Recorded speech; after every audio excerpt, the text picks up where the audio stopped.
Sejam todos muito bem-vindos, todas muito bem-vindas. Meu nome é João Souza, eu sou fisiointensivista pediátrico e hoje a gente vai falar sobre um assunto muito importante na pediatria, que é a cânula nasal de alto fluxo. Vamos ver o que a nossa aula de hoje nos espera? Bom, quando a gente fala sobre cânula nasal de alto fluxo ou catéter nasal de alto fluxo, é importante saber basicamente esses pontos que são os objetivos da nossa aula. Como funciona a cânula nasal de alto fluxo? É importante saber. É um tipo de oxigenoterapia não convencional. Depois, como que a gente ajusta o fluxo, a FO2 e a temperatura? Por último, quais são os limites da terapia? Quando que eu determino critérios para falha e escalonamento? Quando que eu decido parar de usar o alto fluxo para usar um dispositivo com maior potência? Bom, a gente já tinha visto em momentos anteriores, a gente já sabe que para definir a escolha do suporte respiratório depende muito da gravidade, da avaliação da gravidade do meu paciente. Passando aí desde a oxigenoterapia simples, baixo, de alto fluxo, até a cânula nasal de alto fluxo, para depois a gente pensar na VNI e no tubo do paciente. Entrando aí no mérito da cânula nasal de alto fluxo, é importante destacar aqui que não tem nenhum tipo de conflito de interesse para falar de nenhuma das marcas. É importante destacar isso porque assim a gente fala de maneira mais livre, sem criticar ou falar bem de alguma delas. O objetivo aqui é puramente educacional. Como, por exemplo, falar dos mecanismos e dispositivos de primeira geração, que foram os precursores, onde a gente tinha dispositivos que precisavam aí estar ligados ou ajustados, né, tanto na rede de oxigênio quanto na rede de ar comprimido, senão eles não funcionavam. Depois, mais modernos, a gente já tem equipamentos com turbinas, como esses equipamentos que estão na tela para vocês, que eles dispensam o uso de ar comprimido. Eles podem ser utilizados apenas em ar ambiente. Eu posso ligar ele e ajustar um fluxo X com uma FO2 de 21%, se meu paciente não for hipoxêmico. Isso permite que eu possa fazer o uso domiciliar ou até em ambulatórios dessa terapia. Então essa evolução serviu e foi muito importante para esse atendimento dessa demanda de pacientes. Quando a gente fala sobre o funcionamento, basicamente, os dispositivos vão ter 3 ajustes, onde dentro desses 3, um desses parâmetros, a gente até vai evitar de manipular. Então olha só como fica mais simples a terapia. Alguns dispositivos, como esse Precision Flow aqui da Vapotherm que está na tela para vocês, eles chegam a 40 litros por minuto. Vão ter o ajuste da FO2 e da temperatura também. No ajuste da FO2, como que eu faço o ajuste da FO2? É simples. Olhando no monitor multiparamétrico, quando eu observo esse parâmetro aqui, que é a saturação periférica do nosso paciente, eu vou determinar quanto de FO2 eu vou usar. Então quer dizer que, com base nessa saturação alvo de 9,2 a 9,6 na pediatria, se for na NEL, de 90 a 95, eu vou achar quanto de FO2 o meu paciente precisa. Nesse exemplo, a gente tem uma FO2 de 40% e um paciente saturando 99%. Quer dizer que eu posso diminuir esse FO2, João? Sim. Diminuindo esse FO2, eu vou observar o monitor e quando ele chegar ali no limite entre 9,2 a 9,6, se for um pediatra, 90 a 95, se for um neonatal, vai ser a FO2 que eu vou deixar. Ah, mas e se ficar uma FO2 de 21? Que ótimo! Essa é uma das diferenças desse tipo de oxigenoterapia, que é não convencional. Eu posso ofertar fluxo para o meu paciente mesmo com FI de 21. Ah, e se com FI de 21 o meu paciente estiver saturando mais que 96? Não tem problema, porque aí ele não corre riscos relacionados à hiperóxia, ao oxigênio suplementar. Próximo parâmetro, a gente vai ajustar o fluxo.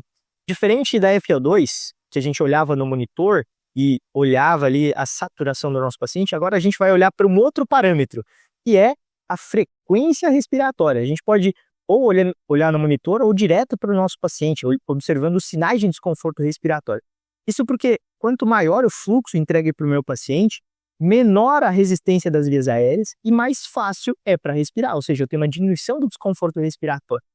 Tudo isso porque o mecanismo de entrega de altas velocidades, altas taxas de fluxo, favorecem com que o meu paciente inspire com mais facilidade. Imagina, se o meu paciente inspirar, ele vai ter ar durante o uso da terapia de alto fluxo, ele vai ter ar condicionado, ou seja, quente e úmido a partir da região laríngea.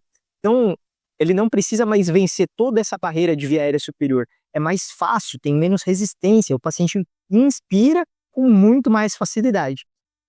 E quanto que eu ajusto de fluxo? Nesse equipamento da Vapotherm, por exemplo, eu posso chegar a 40 litros por minuto. Tem equipamentos que eu posso chegar a 80 litros por minuto, mas calma, não é esse fluxo máximo que a gente vai usar em pediatria. Em pediatria a gente vai usar até uma quantidade e neo até uma outra quantidade. Eu vou ensinar isso para vocês agora. Vem comigo. São contas, eu sei que contas às vezes afastam a gente, mas não são contas muito complexas. Se você souber sobre seno, cosseno, raiz quadrada, você vai conseguir fazer facilmente essas contas. Mentira. É muito mais fácil do que isso. Eu vou mostrar para vocês. Vejam só. Se o nosso paciente pesa até 10 quilos, eu vou fazer uma conta super complexa, ou seja, o peso do paciente vezes 2. Então quer dizer que se meu paciente tiver um peso aproximado aí de 6 quilos, 6 vezes 2, quer dizer que o meu paciente vai usar um fluxo ideal, vai ter um fluxo ideal de 12 litros por minuto. É só isso, João? É só isso. Então quer dizer que o peso do meu paciente vai determinar quanto de fluxo ele vai utilizar. Se com 12 litros, lembra que o fluxo vai melhorar o desconforto dele. Se com 12 litros ele ainda não tiver com o desconforto regularizado, eu posso subir em pacientes desse tamanho até mais 2 litros por minuto. Chegando nesse caso, até 14 litros por minuto. Se mesmo assim, depois de um determinado tempo, o paciente não melhorou os sinais de desconforto, aí a gente vai ter que pensar em uma outra estratégia. Provavelmente não vai ser o alto fluxo que vai resolver os problemas desse paciente. Viu como é muito simples? É só pegar o peso vezes 2 nos pacientes até 10 quilos. Se tudo fosse tão fácil assim, não teria tanta graça. Então eu vou ter que deixar um pouco mais complexo, mas calma, não se assustem. Nada de preocupação, porque eu simplifiquei para vocês o cálculo de uma maneira bem simples para pacientes com mais do que 10 quilos. Vem comigo, acompanha aqui. Pacientes que pesam mais do que 10 quilos, eu vou utilizar esse cálculo. Então prestem atenção. Peso menos 10 dividido por 2 mais 20. Como assim? Vamos supor que eu tenho um paciente que pese 13 quilos, tudo bem? 13 quilos. Então eu vou fazer o mesmo cálculo que tem aqui. 13 menos 10 dividido por 2 mais 20. 13 menos 10, 3 dividido por 2 mais 20. 3 dividido por 2, 1,5 mais 20. Quer dizer que o meu paciente vai ter um fluxo ideal de 21 litros e meio por minuto. Nossa, João, muito complexo. Olha, complexo é uma palavra forte. Eu diria que, de fato, é um pouco complexo. Mas difícil? Não, difícil não é. Vamos usar um outro exemplo para fixar na cabeça? Pausa o vídeo e tenta fazer o cálculo se eu tivesse uma criança com 16 quilos. Será que você consegue? Dá um pause aqui, tenta fazer essa conta e vem conferir para ver se você acertou. Se você fez a pausa, vamos ver o resultado juntos. 16 menos 10 dividido por 2 mais 20. Então, 16 menos 10 dá 6 dividido por 2 mais 20. 6 dividido por 2, 3 mais 20, 23 litros por minuto. É muito, muito simples. Detalhe, alguns dispositivos suportam no modo pediátrico até 25 litros por minuto no máximo, ok? Outros, no modo pediátrico, toleram até 30 litros por minuto no máximo. Então, se a gente fizer esse cálculo e a conta der mais do que 25, der mais do que 30, não tem problema, não se assustem. A gente vai começar com um valor mínimo, só que a gente vai ter que usar os dispositivos e as interfaces de um adulto pequeno e não mais de um pediátrico, tudo bem?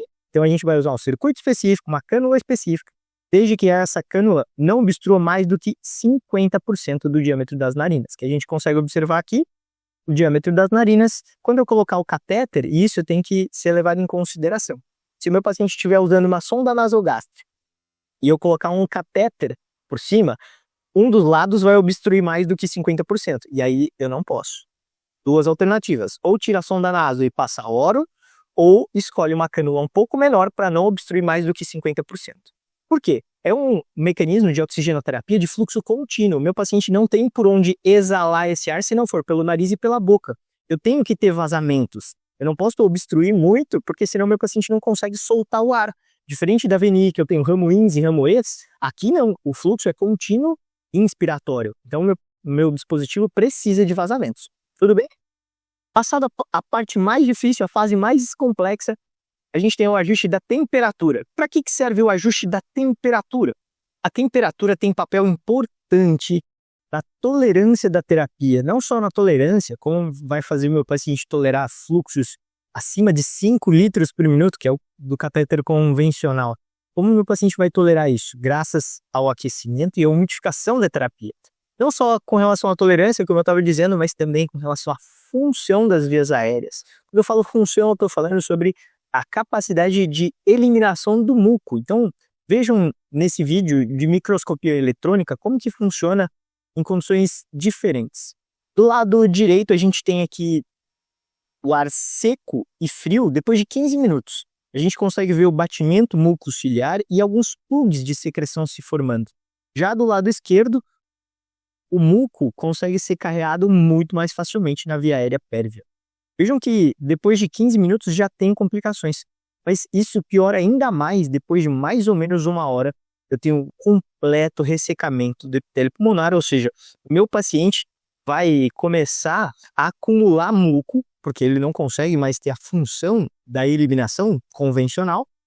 Com o aumento do muco acumulado, o meu paciente vai ter o aumento da resistência das vias aéreas e isso vai fazer com que o meu paciente tenha um aumento do trabalho respiratório. Vai ser mais difícil para o ar entrar e para sair. Consequentemente, esse paciente pode aumentar os sinais de desconforto. Então vejam como a temperatura parece simples. A gente vai querer deixar ela entre 35 a 37 graus. Dificilmente a gente vai variar disso. Isso vai fornecer para o nosso paciente uma umidade relativa de 100%. Vejam como ela é importante. Parece simples, mas ela tem um papel crucial aí não só na tolerância, mas também na função da manutenção das vias aéreas do nosso paciente. Quando a gente fala sobre cânula nasal de alto fluxo, é importante a gente definir quais são os limites da terapia. Esse estudo publicado em 2018 fala sobre alguns critérios. Aqui no início vocês podem aproveitar para fazer a utilização das recomendações do início da terapia. E nesse estudo os autores falam sobre algumas questões. Destacadas aqui as principais, que são basicamente aí os sinais vitais, como a frequência cardíaca, a frequência respiratória, a saturação, os sinais de desconforto, a hemodinâmica e o nível de consciência. Quer dizer que assim que eu começo a terapia, o meu paciente vai ter mais ou menos 30 minutos para começar a apresentar melhora desses sinais. Frequência cardíaca, frequência respiratória, saturação, sinais de desconforto, hemodinâmica e nível de consciência. Se meu paciente tiver melhora a partir dos 30 minutos, significa que eu estou num bom caminho. Se meu paciente mantiver, por exemplo, a hipoxemia, posso ajustar a FO2? Posso. Depois de 30 minutos, se meu paciente não responder, eu vou lá e ajusto, aumento mais ou diminuo a FO2 para ter uma saturação adequada. Ah, João, meu paciente ainda está com desconforto respiratório, significa que eu posso aumentar um pouco mais do fluxo dentro daquela margem de erro, daquela variação aceitável. Eu vou ter um tempo limite de 2 horas para definir se a terapia funcionou. Se dentro de 2 horas o meu paciente não melhorou, ou às vezes ele piorou esses sinais que eu avaliei no início, antes de instalar a terapia, aí a gente tem que parar e pensar quais são as alternativas superiores à cânula nasal de alto fluxo. Além disso, vejam só, o autor também descreveu a utilização de uma relação entre saturação e FO2. Quer dizer que se dentro dessas 2 horas eu ainda estou na dúvida, eu posso usar um novo critério para definir se meu paciente está evoluindo bem ou não, relacionando os valores de saturação do monitor mesmo, saturação não invasiva, dividida pela FO2 que ele está utilizando. Se der um valor menor do que 200, ou seja, um grau de hipoxemia moderada dentro dessas 2 horas, significa que dificilmente esse paciente vai conseguir manter a terapia. Se o nosso paciente não estiver nessas condições de piora ou não melhora dos sinais vitais em 2 horas, quer dizer que ele tolerou bem a terapia e eu posso manter isso até que os problemas se resolvam, para depois eu pensar num desmame. Caso o meu paciente em 2 horas não resolveu, não teve melhora dos critérios que eu estou avaliando, não tem problema a gente considerar falha. Um dos grandes riscos é a gente insistir numa terapia que não está funcionando. Eu tenho diversos sinais clínicos, eu tenho até um cálculo entre saturação e FiO2. Tudo me diz que a terapia falhou. Por que eu gostaria de tentar e insistir na terapêutica? Se isso acontecer, alguns estudos mostram que a insistência na terapia não equivalente favorece aí a intubação desse paciente de maneira urgente. Então, nosso paciente ele vai fadigar, ainda mais na pediatria, isso vai levar ele a um caso de intubação urgente, sendo que ele precisaria ali, de repente ele poderia passar pela ventilação não invasiva, pode ser uma alternativa, que ele melhore com uma terapia mais potente e não precise intubar. Agora, se eu ficar insistindo, tentando, passando lá 4, 6, 8, 10 horas, o paciente está desconfortável, gente, não insistam, tá bom? Pega esse conselho, estudem com base em evidência científica e a gente vem para o fechamento da nossa aula. Na nossa aula de hoje, a gente discutiu os principais pontos de como funciona a cânula nasal de alto fluxo. A gente falou também sobre como ajustar o fluxo, a FiO2 e a temperatura. Agora, por último, a gente definiu quais são os limites da terapia, certo? Eu espero que vocês tenham aproveitado a nossa aula, tenham tirado todas as suas dúvidas, tenham feito o exercício e a gente se encontra numa próxima. Até mais!